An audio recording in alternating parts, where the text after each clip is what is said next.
गोष्टीकडे केंद्रित करायचंय की धाराशिव, तुळजापूर, सोलापूर हा जो नवीन रेल्वे मार्ग आपण त्या ठिकाणी करतोय, याच्यामध्ये सुरुवातीला जेव्हा ह्या मार्गाची घोषणा झाली त्यावेळेस थेट खरेदीच्या माध्यमातून हा प्रकल्प त्या ठिकाणी होणार होता. पण दुर्दैवानं 2022ला काय बदल झाला माहीत नाही, पण सक्तीच्या भूसंपादनानं हा प्रकल्प त्या ठिकाणी केला जातोय. थेट खरेदीच्या माध्यमातून जर हे भूसंपादन झालं असतं तर त्या माझ्या धाराशिव लोकसभा मतदारसंघातल्या शेतकऱ्यांना 5 पटीनं त्या ठिकाणी मोबदला मिळाला असता.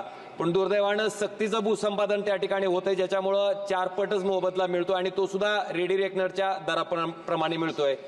महाराष्ट्रातले जेवढे नवीन रेल्वे मार्ग झाले ते सगळे थेट खरेदीच्या माध्यमातून, वाटाघाटीच्या माध्यमातून झालेत. पण दुर्दैवानं हा जो रेल्वे मार्ग आहे, जो जिल्हा आकांक्षित जिल्ह्यात येतो, ज्या जिल्ह्यामध्ये महाराष्ट्रातल्या सगळ्यात जास्त शेतकऱ्याच्या आत्महत्या होत्यात, मला वाटतं त्या